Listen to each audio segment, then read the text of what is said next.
Hello student, welcome in your physics class. Rotational dynamics के आज के नए एपिसोड में आप पढ़ने जा रहे हैं parallel axis theorem and perpendicular axis theorem. ये थ्योरम्स पढ़ने की ज़रूरत क्या है? जैसा कि आपने इसके पहले सीखा, moment of inertia of any body जैसे कि रिंग है, डिस्क है, रॉड, सिलेंडर, स्पीयर जैसे ये रेगुलर शेप है।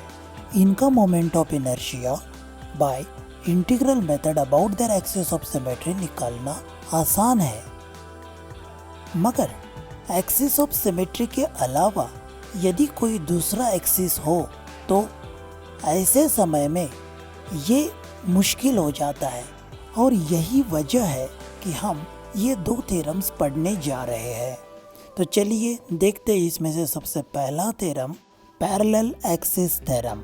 स्क्रीन पर आप statement of parallel axis theorem देख रहे हैं। इसे आप स्क्रीन पॉज करके नोट कर सकते हैं। रूफ के लिए हमें एक ऑब्जेक्ट लगेगा, तो उसके लिए हम कंसिडर कर रहे हैं एक ऑब्जेक्ट जैसे स्क्रीन पर बताया, एंड दो एक्सिस लगेंगे। एक एक्सिस रहेगा MOP जो गिवन एक्सिस है, और दूसरा एक्सिस जरूरी है पैरेलल और सेंटर ऑफ मास में से जाना चाहिए।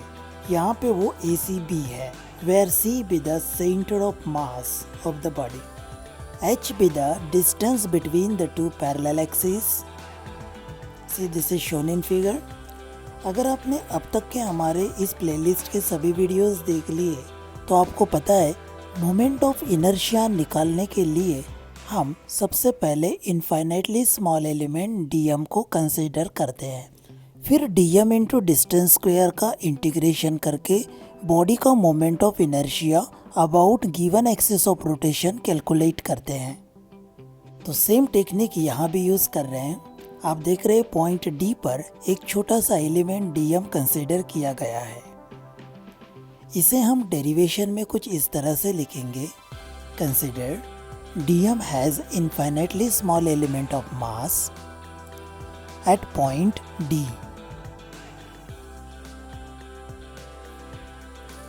Draw perpendicular DN and complete the triangle. अभी डायग्राम को केयरफुली देखिए, आपको वहाँ पर दो राइट एंगल ट्रायंगल नजर आ रहे हैं। ट्रायंगल DNC एक छोटा ट्रायंगल और DNO एक बड़ा ट्रायंगल आपको नजर आ रहा है। अब DM का इस्तेमाल करके अबाउट द गिवन एक्सिस हम moment of inertia of the body निकालते हैं। सबसे पहले MI अबाउट एक्सिस ACB देखिए, स्क्रीन पर आप देख रहे हैं। यहाँ मास इंटू डिस्टेंस स्क्वायर लिया, मास dm है, डिस्टेंस जो है वो DC है, उसका स्क्वायर किया और फिर उसे इंटीग्रेट किया। यहाँ IC का मतलब है एक्सिस सेंटर ऑफ मास से पास हो रहा है। Moment of inertia about the given axis MOP क्या होना चाहिए? यहाँ पर डिस्टेंस जो है वो OD है। आप ऊपर के फार्मूले में से DC को OD से रिप्लेस कर दीजिए, आपका फार्मूला तैयार है। दोनों फार्मूले को अच्छी तरह से देखिए और समझिए। मास इंटू डिस्टेंस स्क्वायर का इंटीग्रेशन किया या नहीं, इसी को इंटीग्रेशन मेथड कहते हैं। स्क्रीन को पॉज करिए और नोटबुक में पूरा का पूरा लिख लीजिए। अब पिछला जो लास्ट फार्मूला था वही स्क्रीन पे दोबारा मैं कैरी फॉरवर्ड कर रहा हूँ। अब यहाँ देख रहे OD स्क्वायर। OD का मतलब क्या? स्क्रीन पर देखिए। OD जो है ये हाइपोटेनस है ट्रायंगल DNO में। तो by Pythagoras theorem OD square का मतलब बनेगा DN square plus NO square. इसीलिए हमने नेक्स्ट स्टेप में उसे OD को हमने इस तरह से लिखा है। अभी थर्ड स्टेप में देखिए, NO जो है उसे हमने स्प्लिट किया NC प्लस CO में, क्योंकि NCO ये तीनों कोलिनियर पॉइंट्स हैं, इसलिए हमने इसे लिखा। अब NC plus CO whole square को A plus B whole square फॉर्मूले से सॉल्व करके लिखते हैं।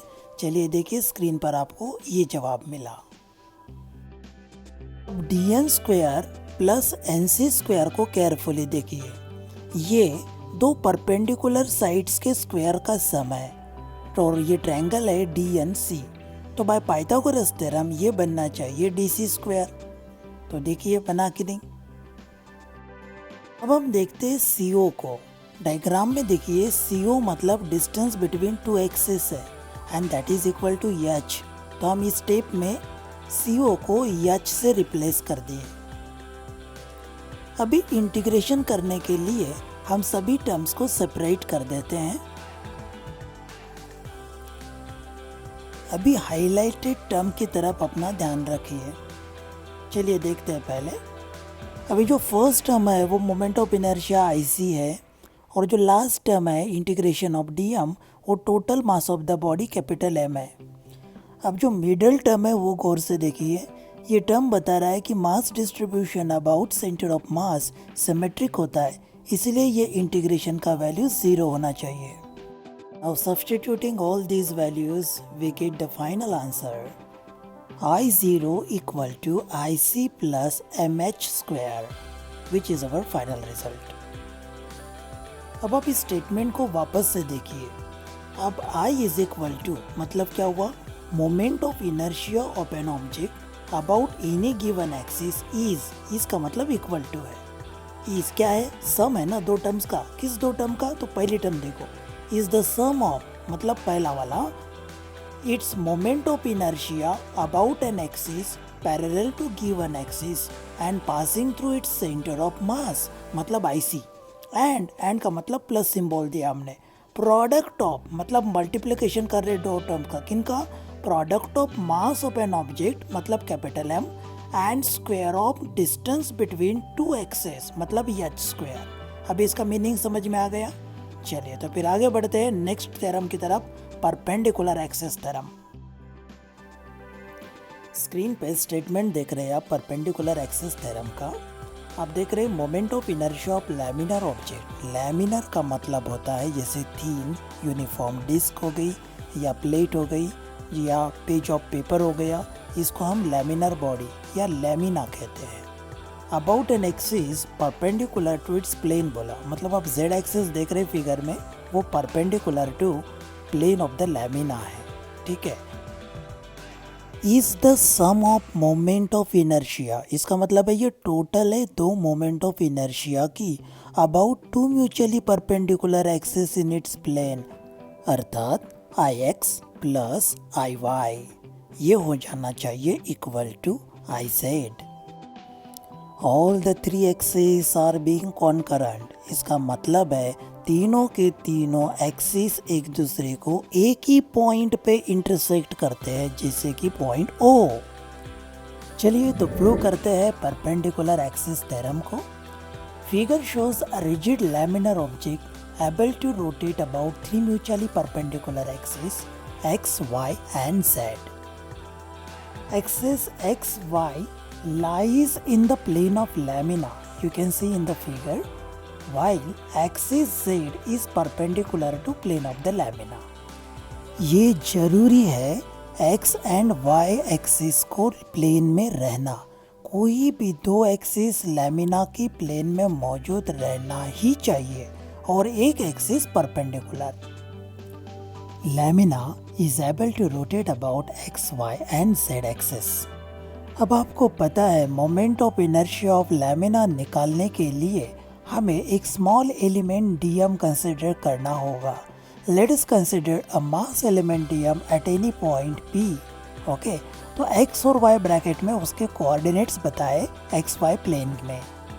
Draw pm equal to y perpendicular to x axis and Pn equal to x perpendicular to y axis.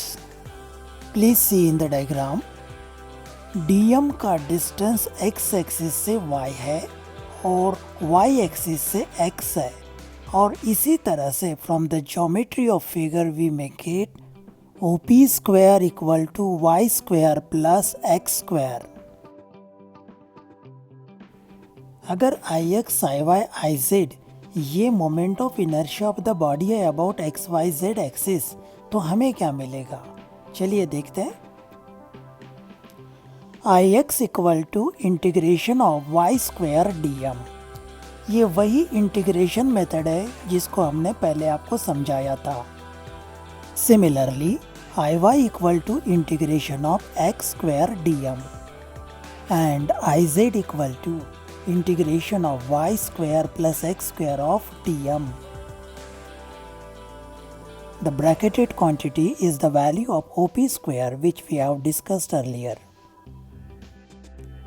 Separating the terms, we may write iz equal to integration of y square dm plus integration of x square dm.